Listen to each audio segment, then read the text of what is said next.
ஒரு கிராமத்தில் அனைவராலும் மதிக்கப்படும் ஒரு புத்திசாலி இருந்தார். ஆனால் அவரது மகன் மிகவும் சோம்பேறி, எப்போதும் நேரத்தை வீணடித்துக் கொண்டே இருப்பான். அவனை நினைத்து அவர் மிகவும் வருந்தினார். காலங்கள் கடந்தன, அவருக்கும் வயதாகிவிட்டது. எனவே தன் மகனின் எதிர்காலத்தைப் பற்றி அவருடைய கவலை அதிகரித்தது. ஒருநாள் அவர் தனது மகனை அழைத்து, மகனே, நீ இன்னும் சிறுவனில்லை. நீ பொறுப்பை கற்றுக்கொள்வதற்கும் வாழ்க்கையின் உண்மையான அர்த்தத்தை புரிந்து கொள்வதற்கும் நேரம் வந்துவிட்டது. உன்னுடைய வாழ்வின் உண்மையான நோக்கத்தை நீ கண்டுபிடிக்க வேண்டும் என்று சொல்லி ஒரு பையை அவனிடம் தந்தார். அந்த மகன் அதை திறந்து பார்த்து ஆச்சரியப்பட்டான்.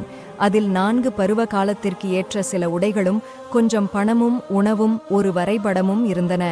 அவர் அவனை பார்த்து, மகனே, நான் தேடிக்கொண்டிருந்த புதையலுக்கான வரைபடம் இதில் இருக்கு.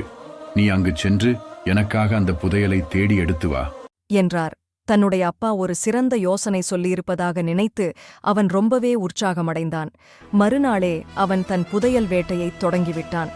காடுகள், மலைகள் என அனைத்தையும் கடந்து சென்றான். நாட்கள் வாரங்களாகின, வாரங்கள் மாதங்களாகின. வழியில் அவன் பலரை சந்தித்தான். சிலர் அவனுக்கு உணவும் தங்குமிடமும் கொடுத்து உதவினர். சிலர் அவனை ஏமாற்றி கொள்ளையடிக்க முயன்றனர்.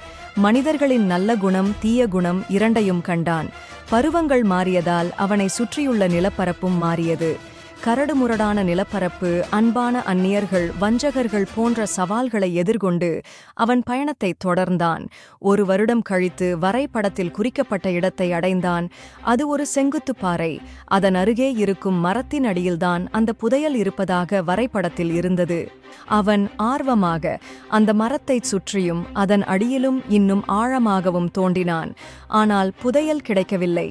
2 நாட்களாக தேடியும் புதையல் இருந்ததற்கான தடயமே கிடைக்கவில்லை.